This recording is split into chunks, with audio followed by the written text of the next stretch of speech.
Star Trek 5 or they're just skipping through. It says it right there. Fuck! You want to read it since I can't? You got it. What's it say? Star Trek 5 or 4? I can't tell. Shit. Wait, you can't tell. It's on target for, I guess they're making another one for December 24th. Or, next segment. So you ready?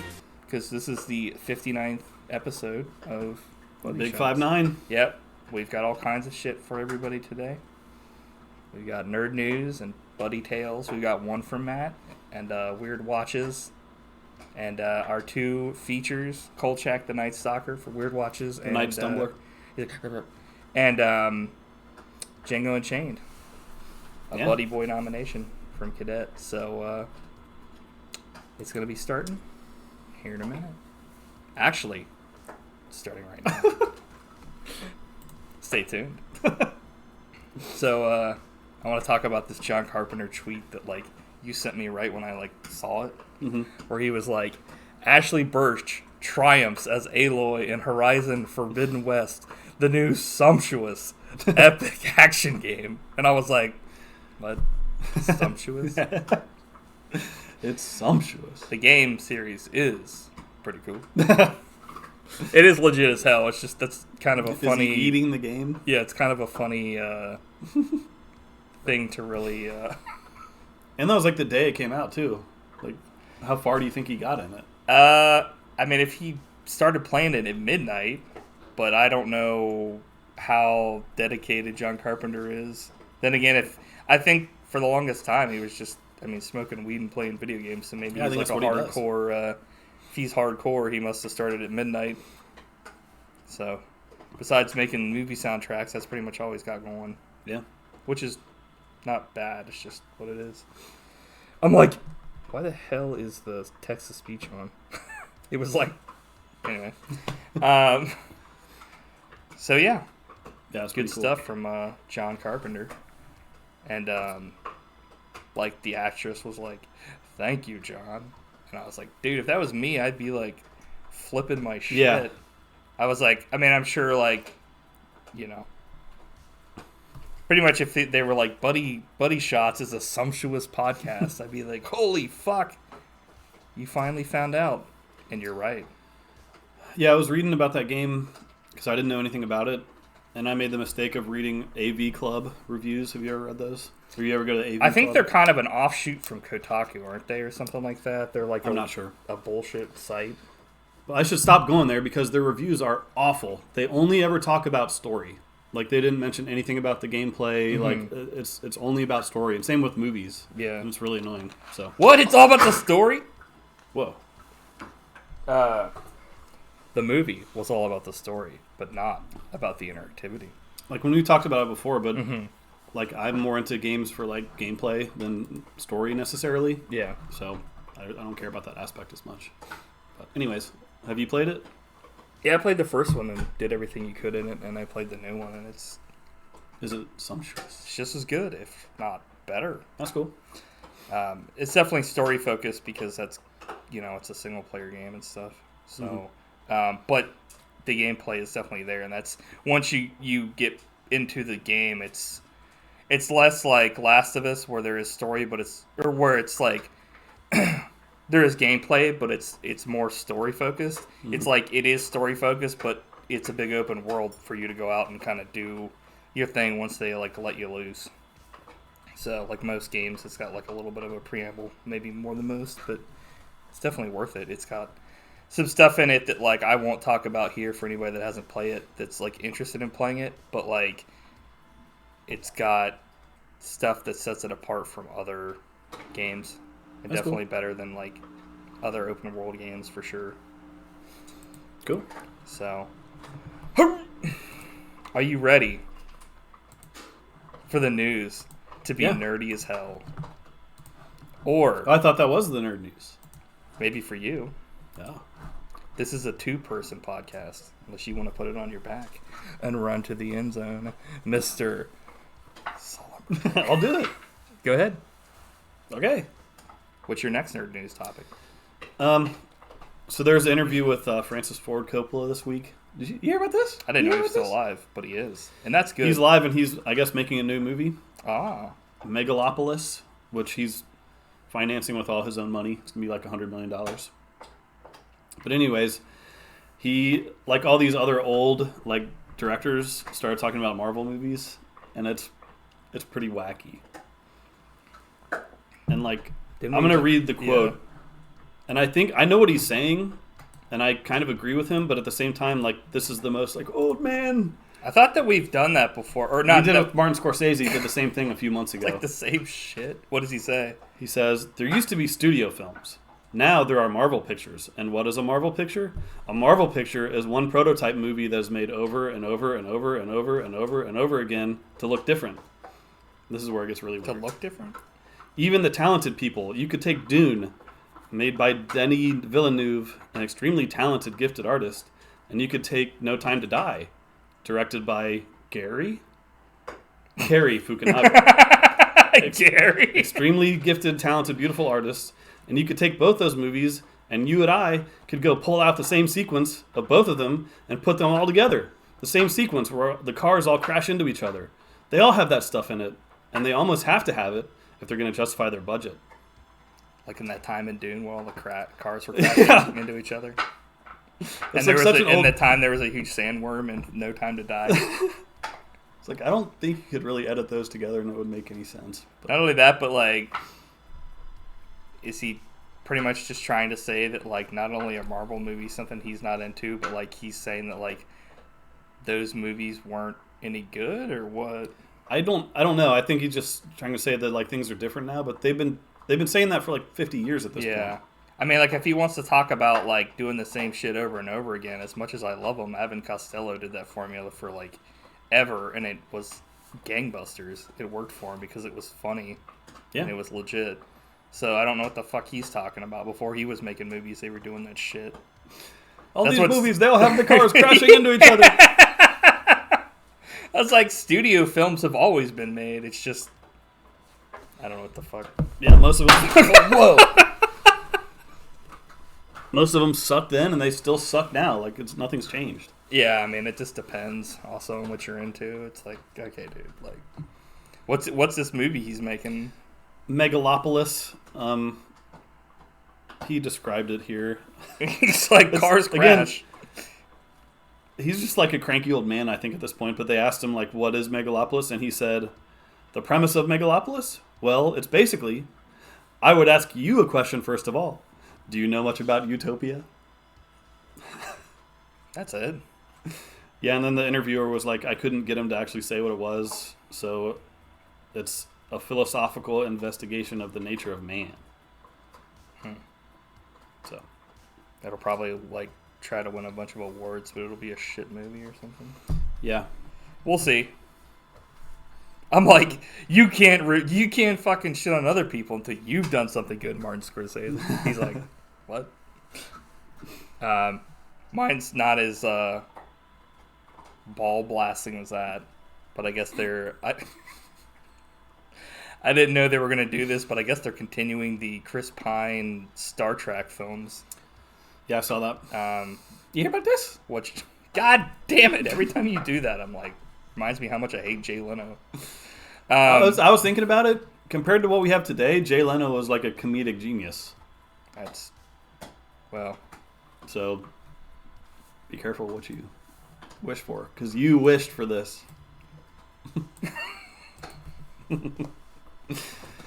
Anyways, I can't debate that, but I also still don't like the big chin piece of shit. Jeez. Good Lord, man. What? He fucked over Conan. Yeah. So anyway, Star Trek V or they're just skipping. It says it right there. Fuck. You want to read it since I can't?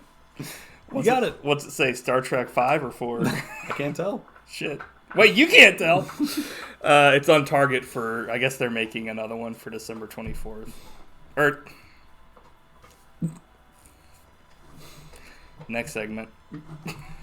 Yeah, like they waited long enough for everyone to either forget about that franchise or remember that it wasn't very good in the first place. So I thought like the third one was not too bad. It was kind of just like an actual episode. I was kind of like shocked. I thought they're all okay. Yeah. The second one to me for some reason, they're better than probably Nemesis. the worst.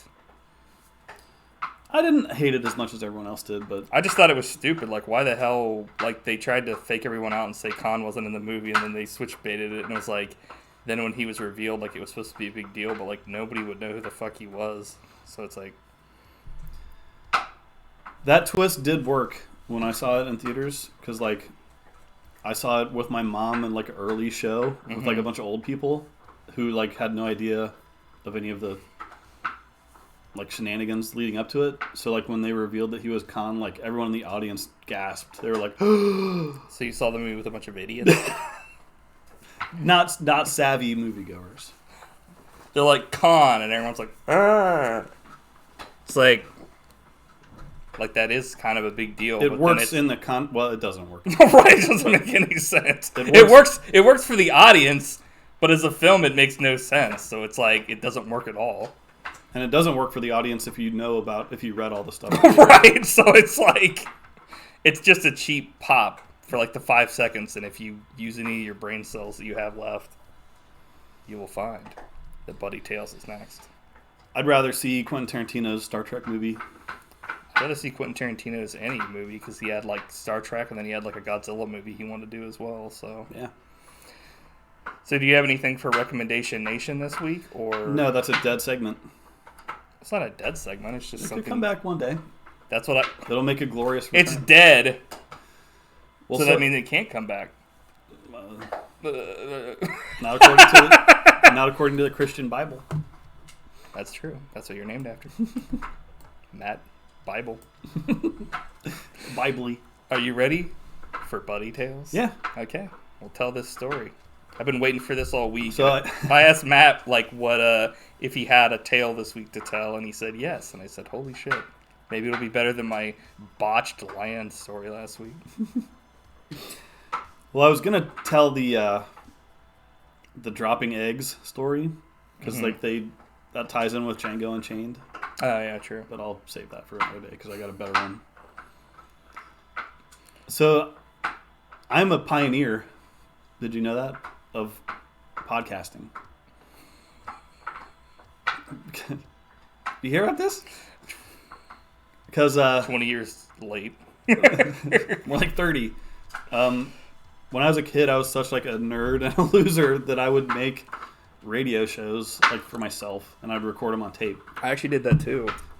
It was fun, but I also wanted to be an announcer. Like, oh, okay. Like a sports announcer. Yeah. So I thought it was like practice. But anyways, when I was cleaning a bunch of stuff out of storage, I found all my old tapes and a working tape player. Oh, nice. So I popped one in just to hear what it sounded like, and I think it was probably from 30 years ago, so like early 90s. And I mentioned you, man. Oh my god. So this buddy tale is going to come from me, but me from 30 years ago. You're like, Jay Leno is the best. Fuck my friend Mike. You ready? Guess I'm as ready as I'll ever be for this. I'll tell you about the time when me and my good friend Michael Morton went to a monster truck rally in the Cincinnati Coliseum, Cincinnati, Ohio. We wore 33 decibel earplugs, which blocked 33 decibels, and still you could feel the vibration and the noise in your chest. So there you have it. The starting of a true nerd. The true 33 decibel earphones. I remember that specifically because I was like 100% puss during that. It was like... I'm guessing that was probably like 92. You wrote like a little report on that too at school because I remember reading that and it was like, we went and my friend Mike was scared. Because I think you had to write a book about like your best friend, and you wrote also that like we went to a haunted house hayride or something and I wouldn't go on it. I was like, no. Good stuff. So the tale to tell is I'm still a coward. Things haven't changed, and I'm still a nerd. Yeah. Things haven't changed. And I still like monster trucks. Monster trucks are legit. I'm flipping channels and I see like Monster Jam. I'm like, hell yeah. I think if I went to one now, I'd be fine. It was just I was like, what the hell? It was my house is stone cold. What the hell? I was like, what? No, like I was just like freaking out. But yeah, it was good times. I remember. I think it was like me, you, and your dad, right? Mm-hmm. Yeah. And that was 30 years ago, and the Bengals have played in one Super Bowl since then. And it was on Sunday. Yeah, that was legit as hell, man. Yeah. They were, they had a legit season. Many more to come. For sure. IMO. Dude, that was funny. That was almost a retro. Yeah. Recommendation. Blast from the past. Yeah. Legit as hell. Oh, man. That was funny hearing your voice from when you were, like, way younger. I was like... You're like... So, are you ready to move on? Yeah. I feel like I have one more story. To... Weird watches. Which week? Month week. I'm like, I fucked up. So, Slasher week. Which is only Halloween movies. Yeah. I remember I was like, let's just switch it to Halloween week because it's stupid. Because the one movie isn't even a slasher, it's just fucking Halloween 3. So, let's talk about this week's pick, which was what I picked for Weird Watches, which is Kolchak, the Nightstalker. The Night Stumbler. It's weird because the previous movies to this that they made leading up to this show were one is called The Nightstalker and the other one's called The Night Strangler. And I was like, what the fuck? Doesn't do either one of these things. So this was came out on ABC during the 74 to 75 season. And essentially the series follows reporter Carl Kolchak, played by Darren McGavin, who's probably best known for his role as the dad on Christmas Story. Okay. Which was really weird to see because I've seen that movie a couple times, so I was like, where do I know I've this guy never actually from? seen that. And I didn't recognize him, so. Yeah. So I was like, yeah, he's, I don't know. Not a lot. I don't think everybody's seen that movie, but I think it's kind of hard to have not seen A Christmas Story sometimes because they used to play it, and they probably still do, non-stop on TBS at one point, or TNT, or whatever the fuck it was. But, essentially this is, the inspiration for the X-Files because, this guy goes out and investigates, crimes and other stuff that happen with, supernatural or, science fiction things. Fantastic creatures and all kinds of stuff. But I guess they did 2 television movies, like I said, The Night Stalker in 72 and The Night Strangler in 73 with the same person. And although the series only lasted a single season, it rapidly achieved cult status and has remained very popular in syndication. Mm-hmm. But I guess, Chris Carter cited this as, a tremendous influence on, the X-Files. And apparently the reason why they canceled this was because, the main guy was, kind of disappointed with the scripts, and it started to become kind of not super great for him. So instead of them making them better, he quit. Whereas with they had a new Kolchak the Night Stalker that came out in 2000 something or whatever. In 2000, I can't remember what it was, but it was just called, I think, The Night Stalker or something, and it was horrible. It literally just looks like a really, really bad kind of when they tried to redo, what's it called? The Lone Gunman? Yeah, or that, well, no, that one show that, with, Get Smart. Remember when they tried to do that with Andy Dick as the main guy? Yeah. It was like that. It was yikes, dude. So, what'd you think? I thought it was okay. That's it. There you have it. No more notes? I didn't love it. I it was weird. The Night Stalker character was weird to me. Mm-hmm. Because he was a giant pussy. Yeah. Is it supposed to be funny? that he's like. I don't know. I've never like seen the other episodes, so I don't know. And like he just keeps screwing everything up. Like he's always in shambles and like not knowing what to do and like stumbling around and like at the end when he's like. Except for at the end where he like sets up that trap and perfectly lures that guy out. Yeah, that was like a 1 in a million shot. But like, I was cracking up when he's hiding in the closet and he just screams. That was kind of a weird thing because he would have gotten away with hiding, and then like the guy reaches in one more time and he's like, "Whoa!" fucking jumps out.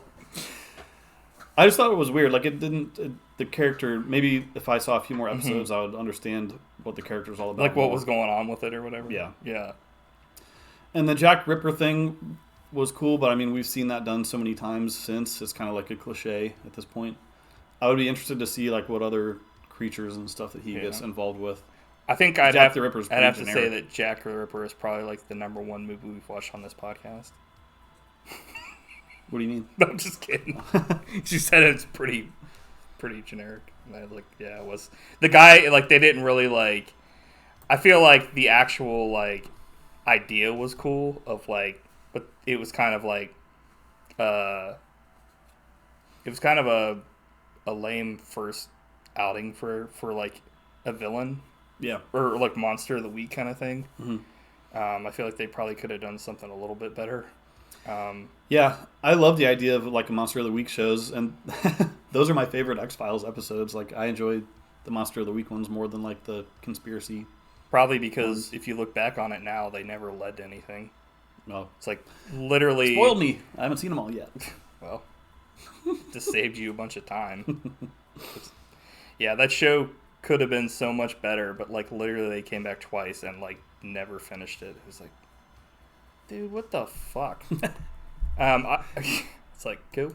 I thought it was pretty good. I mean, I'll probably end up watching more of it because I like these kind of shows. And like, I don't really know, I guess, what to think about the main character. He's not like, I just didn't get what his deal was. He's not like a cool character. Yeah. But he's not like a complete piece of shit. He's not going out and like womanizing people and doing all this other ridiculous stuff or like drinking or anything. But he's not like, he's kind of like if you like put like Shaggy from Scooby-Doo as the main character, but he's an old man. But he's oh yeah, and he's like taking the lead on trying to figure out shit. So he's like brave enough to go like figure out this stuff, I guess, so he can like expose it to the world. But like at the end of this one, he like doesn't have the proof. He's just like, yeah, fuck it, on the next thing, which I actually thought was kind of cool because I was like, unlike on the X-Files when like Mulder gets shafted, he's just like, damn it, you know, like he gets, you know, they got away. But like in this, it's like, yeah. Even the scene where like he's searching for the letter and he like dumps all the letters out on the floor and he's like panicking and stuff. I'm like, dude, chill. Like, yeah, he's like all over the place. That kind of made sense though because he was trying to like save somebody's life, I think. But like the acting in this show is definitely like out of control. I'm just looking at the cast and I see that Tom Skerritt was in an episode and but not Brad Garrett. We want Tom Skerritt. We don't want Brad Garrett. And also Richard Keel as nice. the Diablero. So he's probably in like a fucking mask. Yeah, like a demon suit or something. There was an interesting scene. I mean, there was many times in this that was kind of weird, but like specifically there was a part where like they go into this like place. I forget, it's like Aladdin's Den or some shit, but it's like a strip joint or like a massage parlor or something. And like he goes in, or they go in, and there's like a guy wearing his exact same hat, but it's not him. And I was like, what the hell? Because it's a very distinctive hat. He like wears like a full light blue suit, but he's wearing like a I don't know, like it's I wrote it down. Here we go. It's called a vintage straw raffia hat, but it's kind of like it's like a barbershop quartet. If you were to take like like a corn hat and kind of mix like that, like you said, like a barbershop hat with like a fedora kind of. It's like, yeah, it's it's really, it's an interesting look for a main character, and like his whole thing is he carries like a fucking camera around with him everywhere. But it's like, I mean, I guess he's a reporter, so that makes sense. But it's just, you know, this is in the 70s, and now, of course, people just have phones. So it's like, he's literally got this, like, slinged around his shoulder everywhere he goes, taking pictures. So, and did you watch this on, where'd you watch this? How'd you watch this?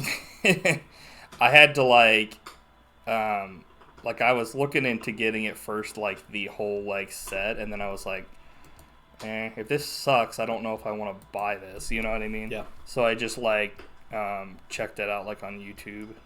Found like not a super great version of it. Yeah, I bought the first episode on Amazon and it looked like crap. So yeah, it's probably the same. Probably the same. Run, yeah, because honestly, like after I watched the first episode and I was like kind of intrigued, I looked and they made like a thing of this where it's got. Every single episode was redone for the Masters in 2K. Dude. And then every single episode has commentary on it. And I was like, what the fuck? So, like, this movie has, like, or this show has, like, a lot of, like, extras and stuff on it. So, I'm thinking I'll probably get it at some point. But, like, I liked it enough to, like, watch more of it. Like, I was intrigued. It just kind of sucks that they only did the 2 movies and, like, you know, the show. But I guess, like... the guy at least had, like, principles to be like, screw this. That's kind of like what happened with, like, In the Heat of the Night with the show. Like, what's this? Carol O'Connor was, like, starting to get pissed at the episodes because he was like, these aren't tackling, like, the issues, like, the racial issues I really want them to tackle. So he was like, either you let me, like, kind of, like, start helping writing these or I'm quitting. And they were like, okay. And then they, like, pretty much let him start writing shit. And the show went on for, like, a ton more seasons, whereas this, I'm sure they were just like, we don't give a fuck, you could leave. So, but yeah, I don't know. It was good. Yeah, I'd like to watch a couple more episodes, see if it how it pans out. Yep. Yeah, cool. So you ready to move on to our weekly topic of Django Unchained? I like the way you die, boy. I'm like, so what the fuck is this?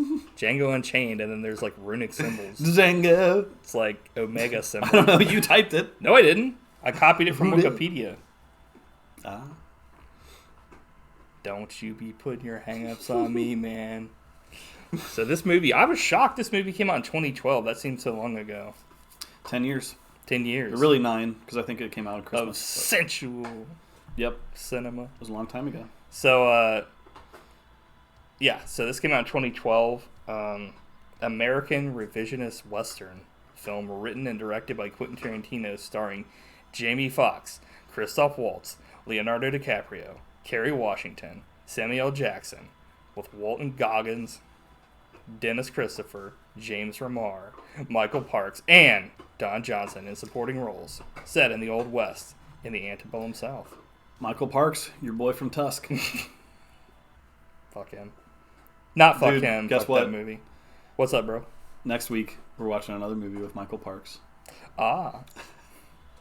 I think he's my favorite little actor. tease. Stay in Tusk until the 2. end of this, and you will find out what Matt wants to shout about. So this is heavily stylized, heavily revisionist tribute to spaghetti westerns. In particular, the 1966 Italian film Django by Sergio Corbucci, whatever, whose star Franco Nero has a cameo appearance. So yeah. Yeah. This is probably This is probably pretty well known by everybody, but like Leonardo DiCaprio actually bled on accident in this film. I think this is kind of like one of the most well-known trivias in a film that I can think of. Everybody knows this, but he smashed a glass while he was doing his acting, and they kept it in. So in subsequent takes, they just used fake blood on his hand and stuff. But for that alone, he should have gotten an award. But I looked this up. He did get an award. The Oscar Gold. Not true. No, he was nominated, right? No. Oh, really? No. Damn. I have all the awards right here. So you better watch yourself. Talk about revisionist history. You're about to revise everyone.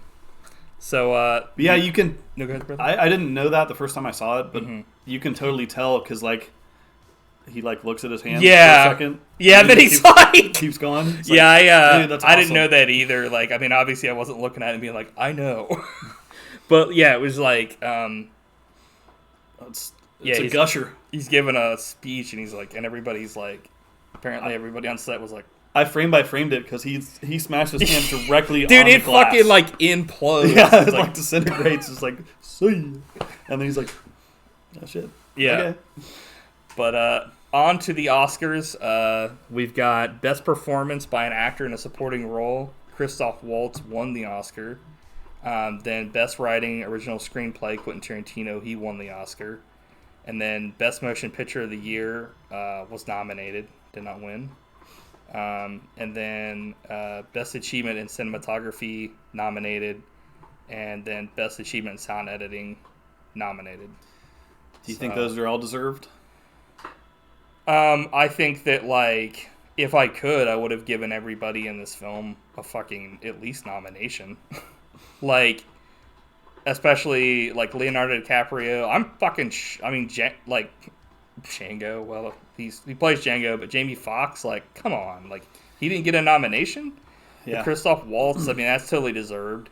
Christoph Waltz is great in everything, though. So, like, but yeah, like with him specifically, because I was blown away from Inglourious Bastards because that was like his big breakout in the U.S. Yeah, and like when I saw this movie, I was like, he's even better in this. Like, holy crap! Well, he's like one of the only people I know that can like go back and forth between being like a good guy and a bad guy, and it works so well. Leonardo DiCaprio, I guess, also works because he's like heinous as fuck in this film, and it's like, you know, this is the first movie where I gave in and realized that like he's an awesome actor, because I was always like a hater back in the day. Yeah, I don't know why, but he's a fucking hater. He was popular, I guess, and I was like, he's not that good. But then when I saw this, I was like, okay, holy crap. Yeah, I think he'd been in a lot of stuff. So like, even as young as when he was in like I think Basketball Diaries, I thought he was really good in that. But I think the problem is he was in Titanic, and that movie kind of became like the poster child movie for like a lot of like younger girls and like teenage girls and stuff, and it was like won all these awards just because it made a bunch of money and stuff. It seemed like, I mean, it's and stuff, and then I think a lot of people were like, screw that, you know, he can't act. He was just like, it's kind of like Robert Pattinson was getting a bunch of flack for being in Twilight, but now he's Batman, and he was also in Lighthouse, and he was awesome in that. So I think people were like, wait, these people can act. It's just they were put in these like heartthrob films. So but yeah, he's awesome. Samuel Jackson, I mean, as always, he's awesome, but he especially like he does like things in this film that it's like he's probably the most like evil villain that I've seen in a film in a long time. Yeah, like he's like worse than Leonardo DiCaprio in this film. He's like essentially like the brains of the operation, and it's like, what makes it worse is he like sells his own fellow man down the river for his own like self gain. It's like, I've always loved Samuel Jackson. I think he's great in everything, but sometimes like he does the same kind of deal in a lot of movies. But then if you watch this, you're like, dude, it's like unrecognizable almost. Yeah, he's kind of like that in Kingsman, like the first one. Yeah. It's like he plays a character that I've never seen him play before in that, and I was like, he plays like essentially like a Steve Jobs character. It's like, dude. Yeah, I think this may be like his finest hour, just from an acting standpoint. I think you could say that about a lot of people, but not that like that has to be their finest hour. It's just at this point for sure it was like, holy shit, you know, like this is awesome, and I think. I don't know why it didn't get... I mean, it did get a lot of, like, praise and stuff, but I think also it was, like, especially in America, there's that sensitive subject that people still don't want to talk about, like, slavery. So, like, I think that kind of put off, you know, certain things to get this more than that it should have gotten. Because it deserved... I mean, obviously the praise that it got, that's awesome. But, yeah, I mean, like we said, like, all these other actors, like Jamie Foxx and stuff, like... just I think it's also like the transformation a lot of characters go through, and then it's like in Leonardo DiCaprio's case, it's less of a transformation, more so like he's just switched on from the word go. So, yeah. He plays the scariest type of villain who is, like, friendly. Yeah, he's like like, he's going to kill you. He's like the governor kind of character where it's like he seems like the most hospitable character, nice, and then you find out that he's, like, hitting babies with chairs and shit or something. He's low blowing them. So, yeah, I mean, like... So, sounds like you're a fan of this movie overall? Yeah. Did you see it back when it came out initially, or? I honestly don't... there was a long time when I kind of just didn't watch Quentin Tarantino films, and I think that was maybe because, like, a mutual friend of ours, like, talked him up so much that, like, I was kind of sick of hearing about it. Like, there's that subset also of people that back in the day would be like, this is the, Quentin Tarantino films are the greatest films of all time. God. College bros that, it's the same kind of people that are like, they base their life around, like, Scarface. Well, hopefully not, but I mean, not like really.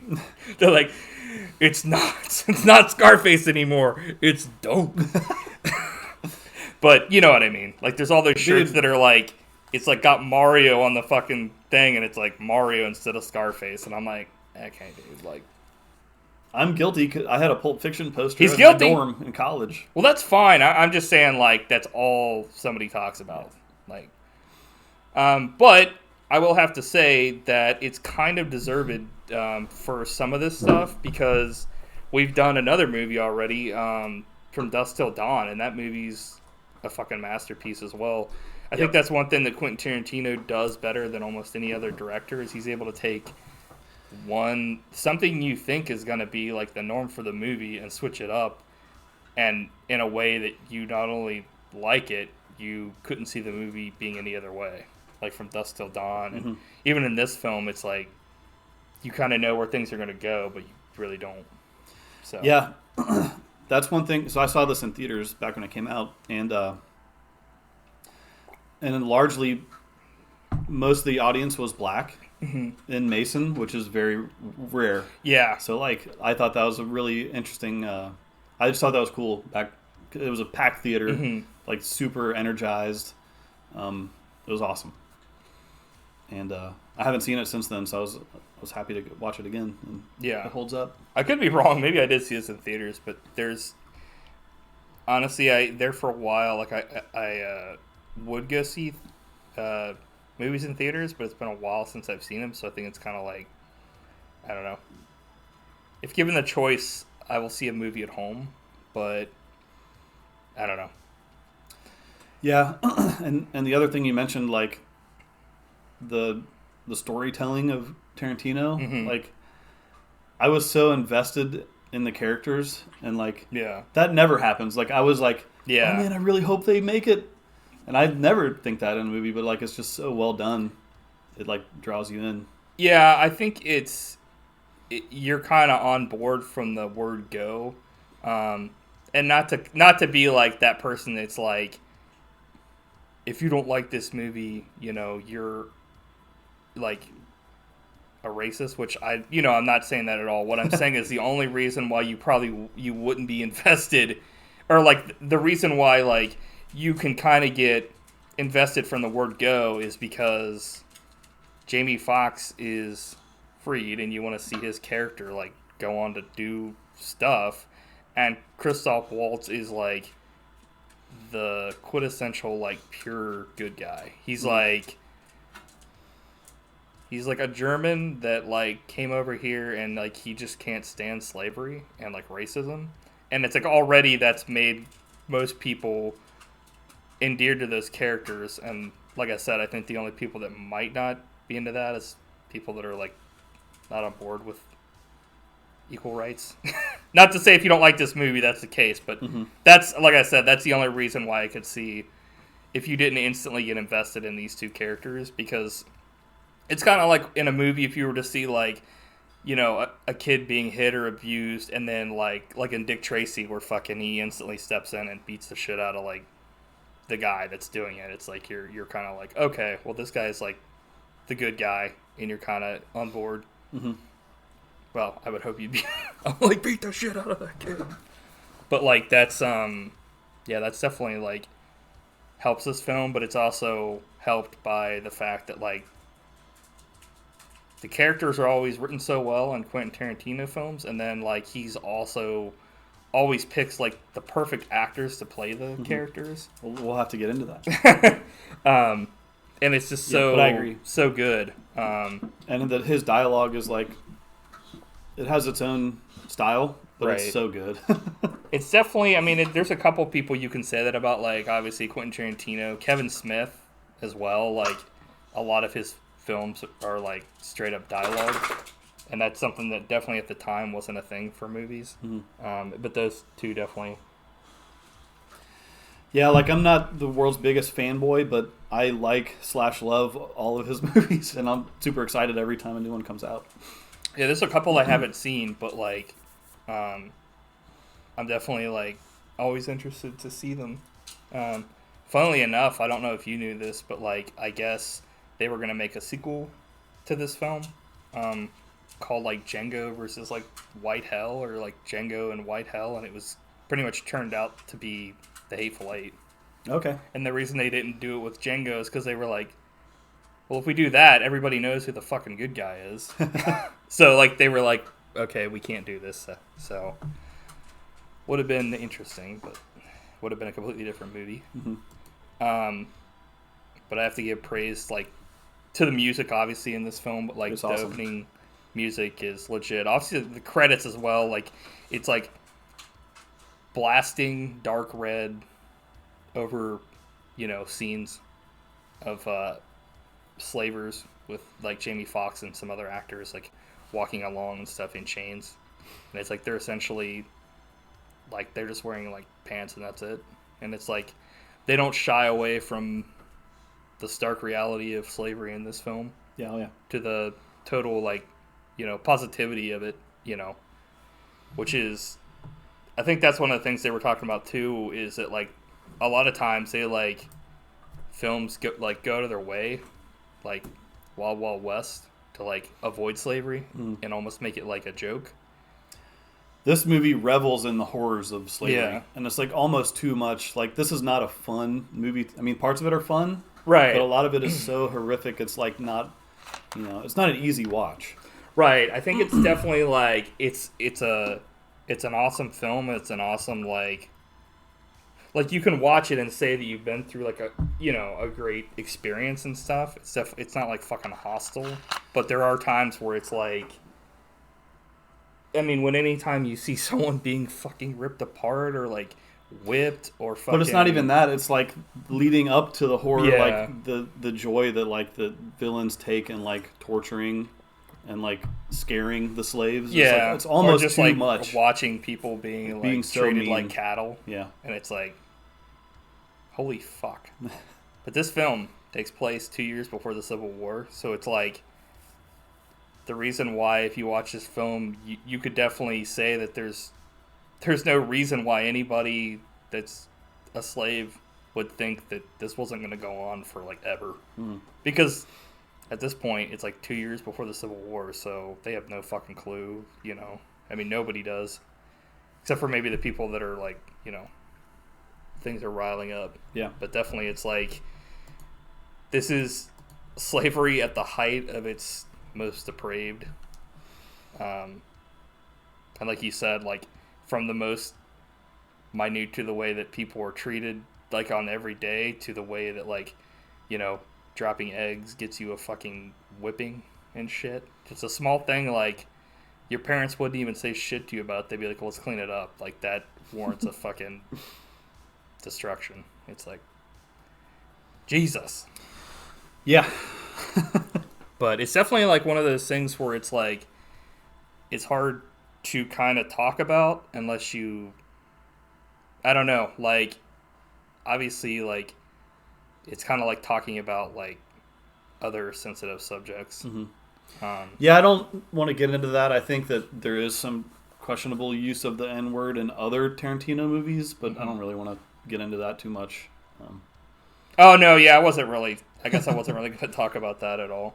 I won't say anything more than I think it's totally, if you're going to do everything else in the way that they use it in this film is totally like appropriate, if that makes any sense, or warranted, because if they're showing like the full on blast, it's like, and that was one thing that I think that like Senator Jackson and Sidney Poitier talked about to him. He was like, just fucking nut up and make this film because you're showing the worst. Yeah. And that's part of it, so. I do have one regret about this movie. Because the part of Django was written for Will Smith. And as good as Jamie Foxx is in this movie, I would love to see Will Smith, because it would be like totally different from anything he's ever done. It would be like the opposite of Wild Wild West. But apparently, like I'm not saying he would have been better by any means. I just wish we could have seen that, but he declined. Yeah, I. This could have been like his Oscar movie, I think, if he would have done it. Yeah, I don't know. I'm like on the fence about Will Smith because I like him and a lot of things that he's done, but there's also times when I'll watch him and stuff and I'm like, it's kind of like the same shit he's done in everything, and that's not necessarily always bad, but it's not always great. It would be. I agree with you. I think this would be his like Oscar moment because like essentially he plays like the Wild Wild West Men in Black Too Cool for School thing, and then that's definitely, there are parts of that where Jamie Foxx kind of at the end and stuff, but like throughout pretty much to this movie, that's not kind of the way it is. And he I think he was saying he didn't want to take it because he's like, he didn't see Django as the main character. I was like, it's like a cop out. What the fuck, dude? Like, I would have jumped on this instantly as, hearing fucking Quentin Tarantino was involved, like, and all these other people, like Christoph Waltz and Leonardo DiCaprio, would have been like, dude, sign me the hell up. Like, just Quentin Tarantino alone, like, come on. But, like, it's funny that you mentioned that, because at the end of this film, like, and kind of before that, Jamie Foxx has these, like, very Wild Wild West, like, Will Smith glasses that are, like, these, like, it's, like, very, like, these were made to be sold, but that's not really what they do with Quentin Tarantino films. I just thought that was, like, an interesting thing, and I almost wonder if that was, like, a carryover from when they were going to have Will Smith do it, or if it was just F.U. Like, oh, yeah, maybe. I never thought about that. They were like... But yeah, on the flip side, I don't think, like, anyone can, like, does badass as well as Jamie Foxx. Oh, yeah, for sure. Like, he's doing badass! He's doing badass! Like, I was thinking about, and my favorite Jamie Foxx movie is Collateral. Because, like, he's mild-mannered to start, shit. And he becomes he's forced to That's become one of the badass. movies where I saw that in theaters and was, like, blown the hell away. Yeah. Because it was, like, not only him, but, like, Tom Cruise. It's, like, Tom Cruise just plays, like, a character I'd never seen him play before. Mm-hmm. And I was like, what the fuck? That's awesome. Yeah, I guess we kind of already did this, but I had a note that just says, as usual, can't say enough good things about characters and dialogue and for a Quentin Tarantino film. Yep. That pretty much says it all. Yep. See you guys next time. Yep. But yeah, I have a note here. I guess this takes place in Daughtry, Texas. I didn't take a ton of notes because, as usual with like a Quentin Tarantino film, I just kind of sometimes like watch it and enjoy it, and I'll just, That's the way it should be. I think on movies that aren't as entertaining, I stop and take notes because I'm like, what the fuck can I wring out of this stone? Or if there's like crazy movies like Cruel Jaws. Where exactly. I can't believe this happened. Holy crap. I have to document this. It's like watching like a Bigfoot walk out of the woods. I'm like, dude, no one's going to believe me if I don't write this down. I guess if you saw a Bigfoot, if you wrote it down, someone wouldn't instantly think that's proof. Bigfoot walks out and I'm just like, see, I wrote it down. Bob Gimlin would. He's like, I really did. I tried, promise. And you were like, it's like, actually, you're going too far, and now I don't believe you anymore. It's like when your parents come home and you're like, there's nothing wrong here. Or it's like Han Solo. He's like, there's nothing, wrong. It's like, okay.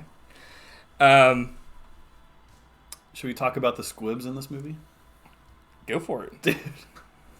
Best squibs of all time. Yeah. Yeah, they don't... It's perfection. They don't, like, lack on, like, the blood and gore in this film. It's insane. And it's in a good way. It's not like... Hey. You agree? Go lay down. I'm like, okay. I'm like... yeah, I mean, that's something that... It's outrageous. You can definitely tell when it's, like, real, like a squib, and when it's, like, CG'd in, and none of this is... From what I know. Like, I want to show this movie to Sylvester Stallone and be like, look what you could have done. Yeah.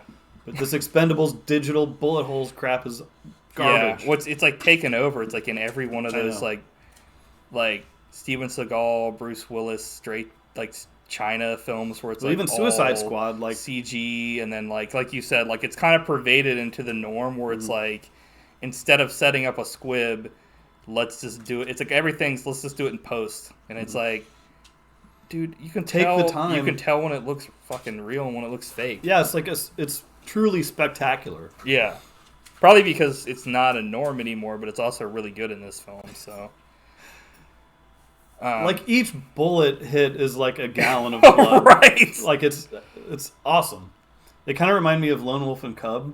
Yeah, which I know Tarantino is a huge fan of that series. So yeah, it was pretty ridiculous. I was like, but so awesome. In a good way.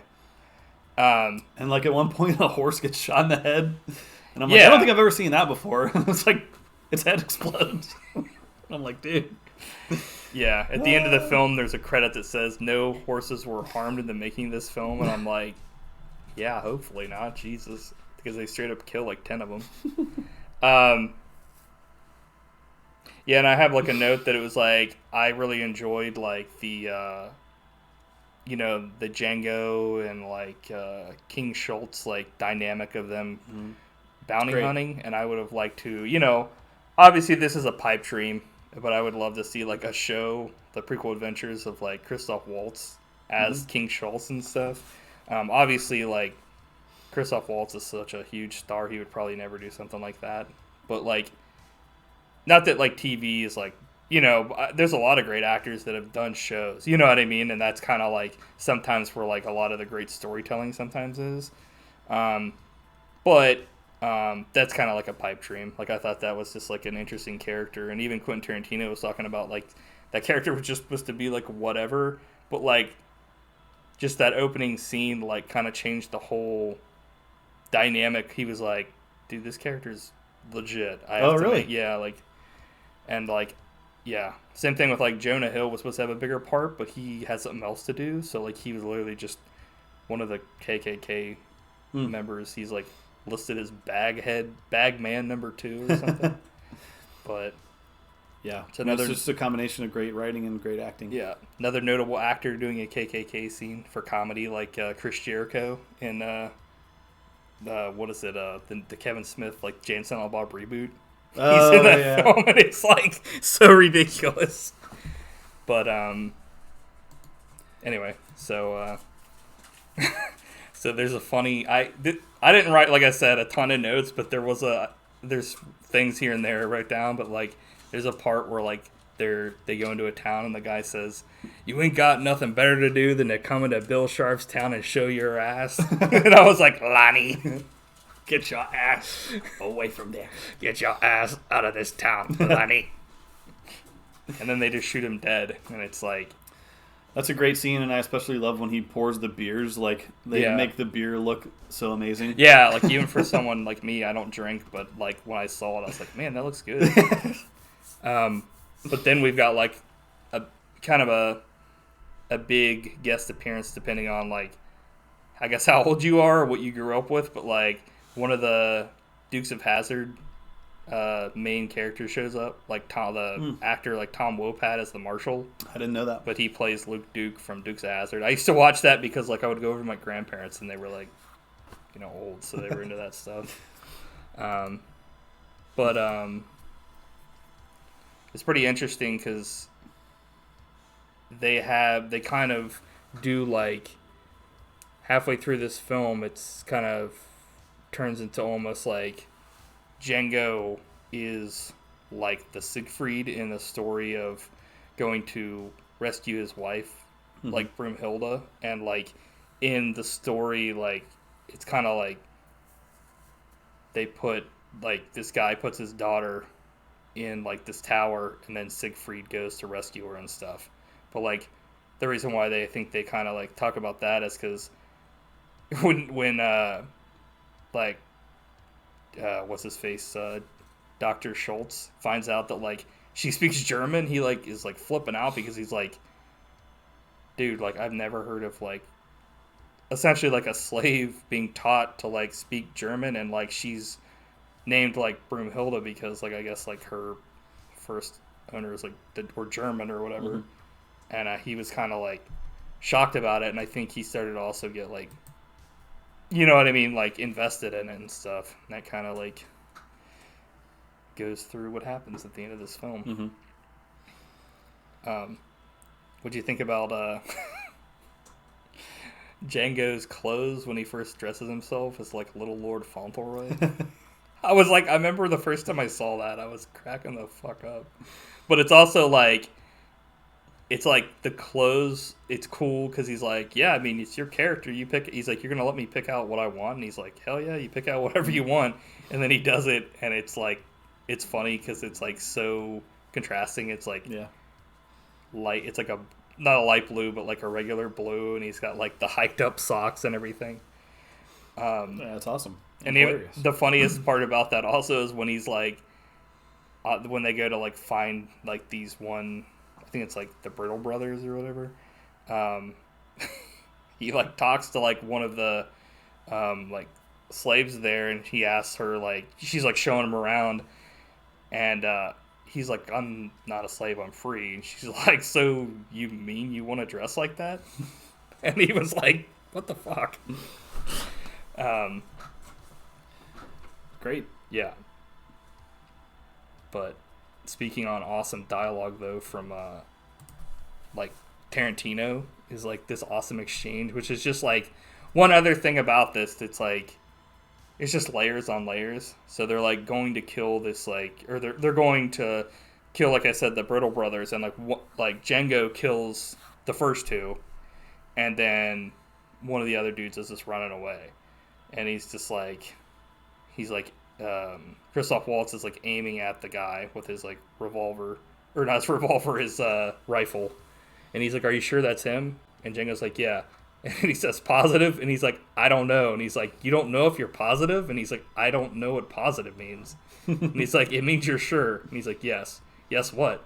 Yes, I'm sure that's Ellis Brittle. And then he shoots him, and he's like, I'm positive he did. And I was like, great, dude, this is so good. Yep. But it's just like the dialogue like that, where it's like, the thing wasn't that he didn't know that he was positive, he just didn't know what positive meant. And it's like, yeah, it's like, yeah. We were talking about that earlier, though. It's like Steven is one of the biggest villains because selling out his fellow man and all that stuff. And it's like, yeah.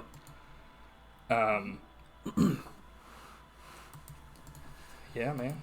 So there's all kinds of ridiculous stuff in this movie. Obviously, like when they finally kill these people and they leave, like the guy that was like the main guy at that plantation, like Big Daddy, they all get these dudes together to go kill him, and like they have this scene that's I think pretty famous now because I don't know, like, obviously if you've seen it, but there's, you know, anytime like people take the piss out of like Nazis or the KKK, it's usually passed around because it's funny and stuff. But it's like in this one, like they're complaining about the eye holes in the bags, and like literally this one dude got his wife to like make all these like eye holes, and like he's like, don't ask me for shit from now on, because, you know, like all this other stuff. And they're just running around saying they can't see shit the whole time. They're like, let's keep the bags on this time. And they're just running around this thing and they can't see anything. And it's just like making them look like a bunch of idiots. It's hilarious. Yeah. Love it. I think that's something that like Tarantino's done with several recent movies, is like they're basically revenge fantasies. Right. Like he got revenge on the Nazis, and then revenge on slaveholders, and then the Mansons in the new movie. And like making the villains seem as like dumb as possible. Inept, always, and yeah, love it. Yeah, I don't know anybody that doesn't think that stuff's like legit as hell. It's always like, and it's also like interesting, especially because there's like, since it's like with especially like Once Upon a Time in Hollywood and Inglourious Bastards, it's like definitely like revisionist history, and I think that's always kind of intriguing to people, but it's also intriguing if it involves like famous people. Mm-hmm. So like like Charles Manson and Hitler, I mean, super despised people, and it's like, you know, to see them get their like comeuppance, even if it's in Hitler get his face machine gunned off. Yeah, he gets like totally destroyed in that film. He gets turned into like, you know, like mystery Jello. Yeah, he gets munched. It's like when we saw what was it, the newest Rambo, where he just like turns that whatever it is, the machine gun or turret on like a van of dudes that just pull up and literally they like melt, turn into strawberry jelly. Like like they don't have bones. It's like but like I would honestly watch an entire film with them taking bounties. Like they could have done like a part 1 where they just take the bounties. It's like, dude, so good. Yep. It's literally just, you know, and they have like a part specific, you know, all kinds of different stuff, but like a part where they ambush like 6 or so guys on horses and they just fucking ream them. And it's like you said, like with the squibs, you can tell it's like, you know, it's going everywhere. It's like, it's awesome. Yeah. Let's see. I'm trying to see here. Did you like, or did you notice Tom Savini? Yeah, I actually have that note here. He's a dog man. Yeah. Well, he's not like a monster. He's not he's a dog man. He's a freak.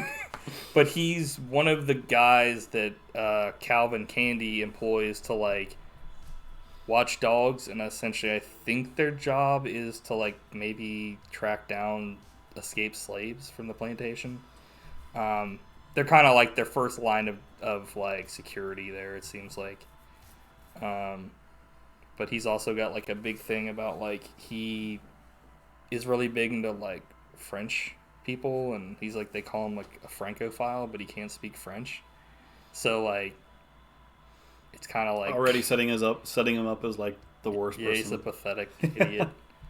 And like and was that the thing when they talked their way out of Don Johnson's plantation? Mm-hmm. He like gave him the contract. Was that because like he couldn't read, or he knew that he couldn't read? I have no clue. Like, so I think because he made it all up. Yeah. And he's like, check this contract, and since he couldn't read, he's like, okay. Yeah, I'm not really sure like why they came after him, because if they let him go, it was like, okay. Like, I mean, obviously he was in the right to do, like, they were both in the right. It's like the same thing at the, you know, at the town when they killed like the dude that wasn't really like the deputy or the deputy or the sheriff or whatever. Like, he wasn't, you know, he was an outlaw and they were within their rights to do what they did. But like, I either thought it was like you said, where like he couldn't read and they were just like, let's get these guys, or it was like, you know, they came into our plantation and they did this stuff, and like, you know, how dare like a black guy come onto the plantation and kill 2 white people? Mm-hmm. We're gonna get revenge. So I don't know. It wasn't really like super explained, but that's also like you said, like not exactly. Yep. But like they had like these kind of like dudes fighting, and like after the fight, one of the dudes takes a hammer and kills the guy, and like the people watching, like the only people that like liked that part was like Calvin Candy. Like even some of the people that were like his friends that were in there were like disgusted, it seemed like, because they like looked away, and it was like, but it's that scene is one of the most horrific things. Yeah. Like I was like, this is scarier than any horror movie. Yeah. Like, in a room where they're making 2 guys fight to the death, right? And everyone else is just like chilling.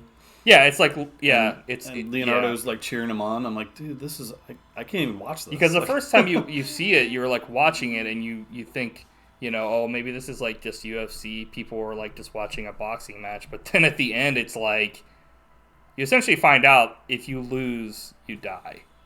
Yeah. And one of the guys loses, and he throws him a hammer, and it's just like, finish him off. And it's like, because because it's like fucked up. Like you said, like that's.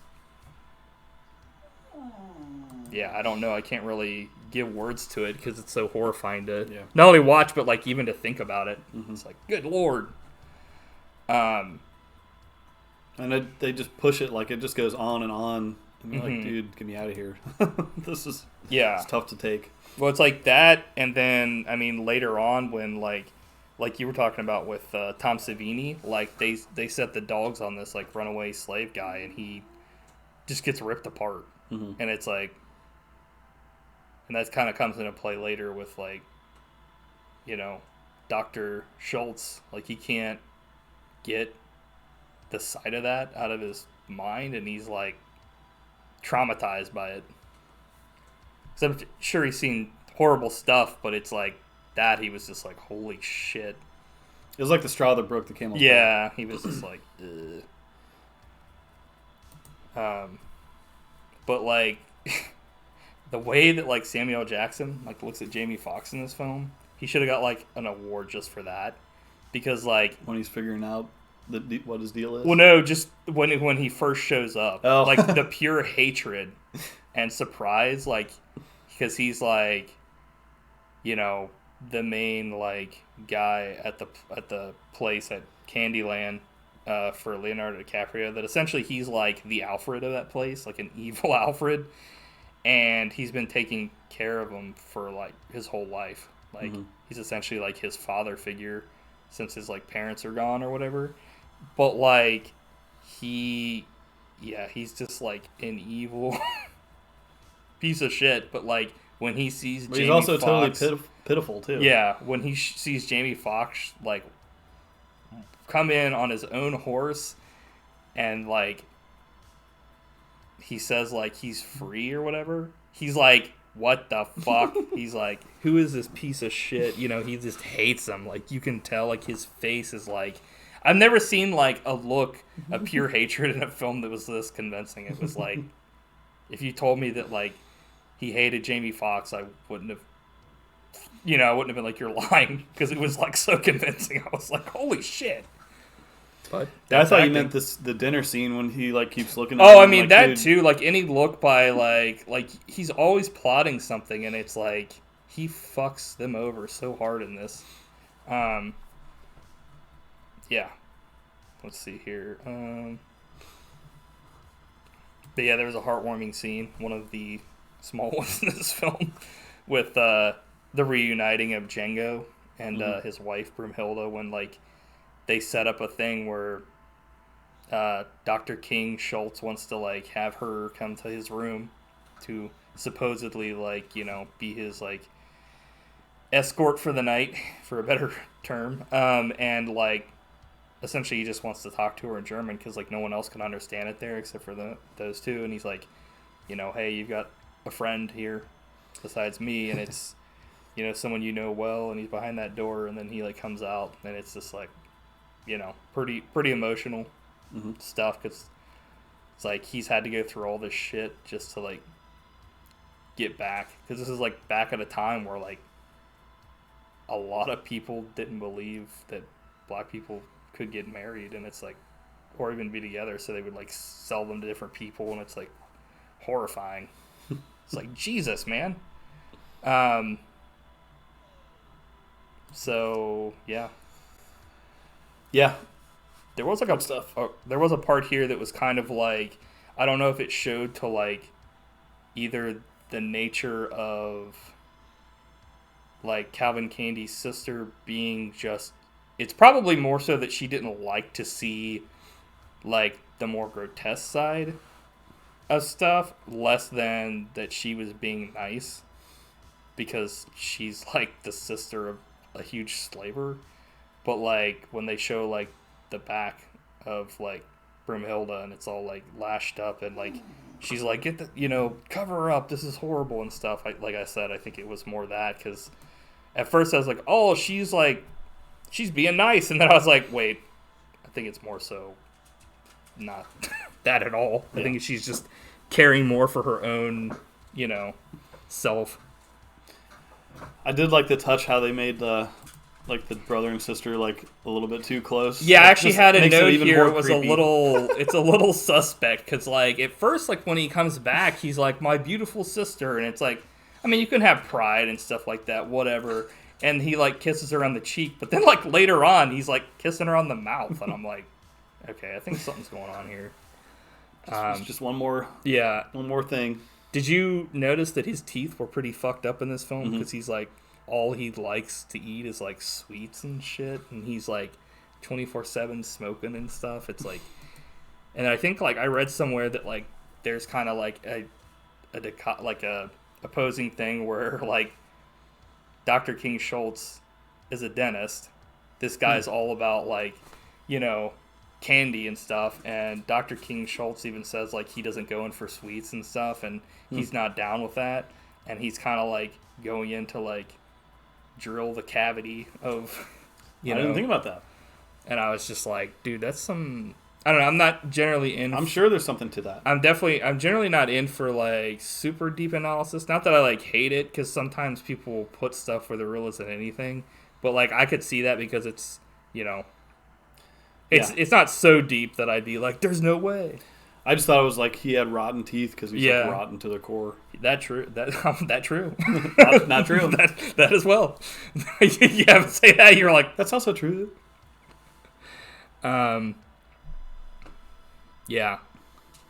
I would. I had a note here. It says DiCaprio's best performance, definitely better than Revenant for sure. Like this was legit. Now I got to do my Revenant impression again. Give me an Oscar. That's the bear does that in the film. He's like, I don't want to have to work on this set. Should we talk about the final gun battle?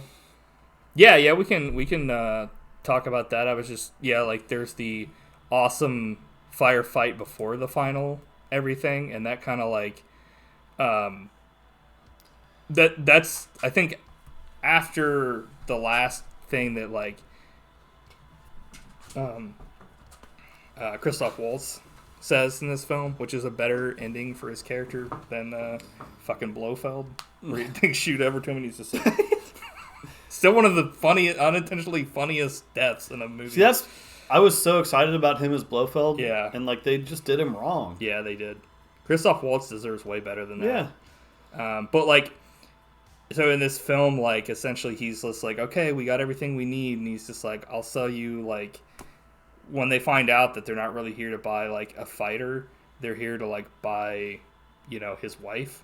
They're like, okay, well, the price has gone up $12,000 for her, because he's just like, okay, so they get the money or whatever, and like they're about to leave, and he's just like, none of that that doesn't mean shit until you shake my hand, and he's like, no, I'm good. You just can't let it go. Yeah, he doesn't want to like shake his hand, and he's just like. He's like, you're a poor loser. And he's just like, you're a abysmal winner. And he's just like, it doesn't matter. Fucking shake my hand. He's like, do you really want me to shake my hand? And he's like, okay. And then he like outreaches his hand and his like secret gun comes out and he shoots him right in the fucking heart. And it's like, he's like, after shooting him, he's like, I'm sorry. I couldn't resist. And then he just gets completely destroyed by a dude's like sawed off shotgun. But like, do you think that they were actually going to let him go? I don't know. I never really thought about it. I think they were going to kill him from the start. Like, they were screwed. There's no way they were getting out of there. I don't know about that. Yeah, I didn't really think about it until... I think... Yeah, I don't know. I guess I really didn't think about it because the way that it went down, like, obviously, like... It's one of those things where, like, you wish it would have went down differently and, like, he would have survived. But the way that it went down, it's like... but it's like you said, would they have let him out? I mean, they pulled guns on him earlier and essentially just forced him to give them the money. But at the same time, like, they took his wallet, only took out the money they needed, and gave it back to him. So either they were fucking with him the whole time and we're going to kill him anyway, or they really were going to do it, but they were forcing them to give them the $12,000. So I could see definitely like that being true, that they were just going to kill him because of the way that like, he was so fucking pissed off.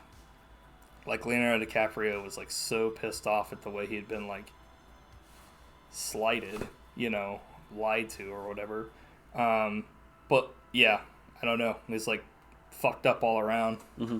But, yeah, they have, like, this legit thing where, like, once that happens, Django just starts grabbing guns, and he's just, like... Literally turns into a bloodbath. Going from one guy to the... And it's, like, hilarious because one guy gets shot accidentally by everyone there, like, 5 times. Like, one of the guys that comes in to, like, stop Django, he's shot by, like, bullet spray from, like, his, like, friends, and then, like, Django's missing and hitting him, too. And the guy's still alive the whole time. He's turned into damn it! It's like... It's so awesome, and, like, it's very stylistic, and, like, there's rap music happening, and I'm like, dude, this is amazing. But did you notice, like, there's one, it goes into slow motion, and he, like, fires, but you hear the sound of, like, a bomb dropping. It's like... And I'm like, it doesn't get any better than this. I was trying to think. There was it was also, like, as out of control as it was pretty realistic in certain parts, because there was, like, a part where one, like, guy that was dead, his body just kept getting shot in the crossfire, and you would just see, like, and it's like, in a lot of movies you'll see, like, if there's a shootout and people die, that body is essentially invisible to the camera. Like, it's never either it's never shown again or it's never interacted with again. And it's like this one dead body gets shot, like, a shit ton of times, and, like, other bodies are getting hit, and it's like, if like, the fighting was so intense, it's like that's just how it was. But people were cheering in the theater. When I first saw that, it was awesome. I mean, that's legit as hell. It was like, not only was it, like, great action, but it was, like, great to see him do what he did best. And then they've got a part where he, like, has to... I forget, dude, there was, like, an extra bit to this movie I forgot even existed, because I, for some reason, thought that was the end of the film. But, like, he gets captured because he has to give up because they have his, like, wife, and they're, like, gonna cut his balls off, and then, like, Samuel Jackson, like, is like, nah, we're not gonna do that. That would be too easy. We're gonna send you to, like, this mining company, and you're gonna work there every day for the rest of your life till your back gives out, and then they're just gonna kill you. Like, he's, like, on another level. It's so dark. Yeah. And I was just like, dude, like, he's, like, evil to the core. Yeah. But, like, what do you think about Quentin Tarantino as the Quint Dickey Mining Company employee doing a suspect Australian accent? I don't know, dude. It was pretty shit. I mean, I like when he pops up in movies, but this was pushing it a little bit. This is like M. Night Shyamalan. I would love to see him in, like, his own movies, like, more. But, like, him doing an accent, it was like, I didn't even know these guys were supposed to be Australian until they actually went to one of the other 3 actors, and they were actually, like, either doing good Australian accents or they were Australians. And they were fine. They were awesome. But then, like, you cut back to Quentin Tarantino and you're like, oh, I didn't know he was supposed to be Australian, because the accent kind of comes and goes. It's like, and even when it's there, it's not the best. But, like, yeah. But, like, he essentially, like, tells them, like, hey, you guys just missed a fortune back there. There's these, he has his first, like, hit that he did, or, like, his bounty that he kept for good luck, and he shows it to him. It's like, those guys are back there. We take him in, you guys can take the money and I'll just take a little bit of it, and they're like, hell yeah, let's do it. And then he's just like, they're like, give me your gun. And then he's like, kills all 3 of them. Thanks, boo-boo. Yeah. I was just thinking, my favorite Tarantino cameo is in Jackie Brown, where he's the voice of the answering machine. He's like, leave a message. Yeah. And a message. I'm like, why? Yeah. Yeah. But did you notice Michael Parks? He was one of the 3. Oh, he was, wasn't he like the sheriff from Dusk Till Dawn and the villain in Tusk? Yeah. I love that guy, dude. He's an awesome actor. He's Yeah. He was in these films. He's in almost all of Tarantino's movies. I liked him in the Tarantino films for sure. I love him in Tusk, dude. Worst movie we've watched. Actually, that's not true at all. You'll have to go back and watch the catalog to see what we think of past movies. So, one of them... Oh, good. I was just thinking about the scene in From Dusk Till Dawn. What? Oh, where he talks That about... should be on a circus tent, not cooking food. Where he's like, that had the head. diarrhea. He was like, been puking up pigs on a blanket since 6:30. I'm like, sounds disgusting. So there's a point in this movie where he goes back to take vengeance and he like kills everybody except for like even the women, the slaves, and he's like, you guys, go ahead and get the hell out of here. Say goodbye to the sister. Yeah. Bye. Boom. That one was probably the most ridiculous in the film because he shoots her from the top of the stairs and she's over here. He shoots her and she shoots back, and it's so obvious it was just like a jerk back. But it was funny to see. Still satisfying. But like, he's like, everybody can leave, like all this, black people or whatever. And he's like, not you, Steven. He's like, you're right where you belong. And he's just like, shit. And essentially, he's like, you used all your shots on those other people. And he's like, I have another gun. And this is probably like one of the most satisfying things to a degree, even though it's kind of pathetic. But at the same time, it's kind of horrifying because when he finally like corners him, he just like throws down the cane and he's like just walks normally. And it's like, so this guy not only was like a mastermind, he was putting on an act the whole time, because as soon as he does that, he doesn't talk as old either, even though he looks older and stuff. You can see he looks like younger and shit, and it's like, dude, this guy is like a fucking force of nature. Yeah. And he essentially like shoots him in both his knees and like leaves him to get blown up. And he says, you can't destroy Candyland, there'll always be a Candyland, like essentially saying like, you may have done this, but like you're a marked man, and like they'll, slavery's not over and stuff. And like I said at the beginning of this, like at this point, like this 2 years before the Civil War, like nobody knew any other way, or not any other way, but didn't know that was like things were gonna start turning. But yeah, and then once again, as at the beginning, awesome credits at the end. Yeah. So I have to give this film a perfect score, 9.95. I forgot how much I liked this film. It's good stuff. I haven't seen it in a long time, but I agree. I'm doing fine. I give it a 9. I give it a 9. Oh shit! I don't think we only had a couple films where we've given a double 9.95 to. Yeah. So this is a perfect film. I mean, it's not a movie that I want to watch all the time, just because it's got some rough stuff in it. But I think that would be like, the only film I think from Quentin Tarantino that I could watch over and over again is probably From Dusk Till Dawn. So, mainly also because a lot of his films are longer as well. And that one just kind of flies by. So, where's my keys? There they are. So, thanks for the resubscription, Cadet, and thank you for the movie suggestion. Let's see here. What was I going to say? Great film. I'm sure we'll do many more Quentin Tarantino films on the podcast. This is the second one we've done. And go back and watch our one of our Halloween episodes when we talked about From Dusk Till Dawn. I think that was maybe Vampire Week, right? Where we had one good one and one shit one. Nosferatu in Venice. I was like, I'll pick this one, and you were like, shit. You sure about that? I was like, you're like, okay. Uh-oh. And you're like, I'll take credit for this fucking fuck up. And I was like, what? So, I guess, do you have any other things to say about this film? I feel like we've kind of covered the hell out of this film. I don't know what Quentin Tarantino is working on now, but whatever he's working on, I'm sure it's going to be awesome.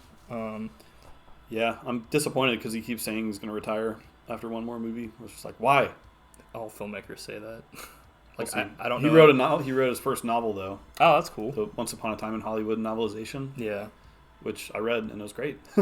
Yeah, I don't know a single, like, filmmaker. Like, a ton of them do that, where they're like, this will be my last film. And then they're like, they get the itch, and they do it again. So I don't really think... He's not even that old either. So is this your favorite Tarantino movie? I don't know. I mean, I like From Dusk Till Dawn as well. I mean, technically, that's Robert Rodriguez. That is true. You're right. He just wrote it, but I'm sure he directed parts of it too. It's very, like we were talking about. It's very. This is a Quentin Tarantino film. Mm-hmm. He just didn't have the time to direct and act in it, or didn't want to. So essentially, you know, I don't know. Like I haven't seen a lot of his other films in a long time. So it's been such a long time, like 90s and stuff was like the last time I really got around to watching any of his films on a regular basis. And it's been so long since I've seen Pulp Fiction or Reservoir Dogs or like any of those films. So, I mean, as of now, I'd have to say strictly from perspective of writing and directing, yeah. Like, just because I can't, say like, oh yeah, like, this film or that film, like, because it's been too long since I've seen him. All right. Can't give him a fair shake. I might watch it again and not like it as much or whatever. But I think that both of the films we were talking about 9.95, at least for me. Oh yeah, From Dusk Till Dawn and this. But like you said, that's one of my all-time favorites. Yeah, that's one of the ones that when we first got DVD, we like wore the hell out of it. That and Ravenous. That's a great film as well. I agree. I'm sure a lot of people don't even know what the hell that is. But it's a good one. So, next week is Matt Week again. Matt Week. So... You're going to regret that this ever was allowed to happen. What are you going to fuck me with this time? Another... Next week, we're going to watch film. Folks. Okay. With 2 Fs. Is that the Weird Watch or the film? What the fuck is going on here? You see this? What happened? What happened? Dude, fuck off. My computer Hit escape. Got fucking possessed. Okay. So this is the Weird Watches or the film? This is the movie.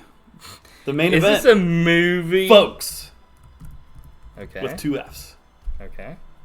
Starring Roger Moore. Okay. That's good. I don't know why I said it like that. I'm going to break the rules a little bit with Weird Watches, but I think you'll allow it.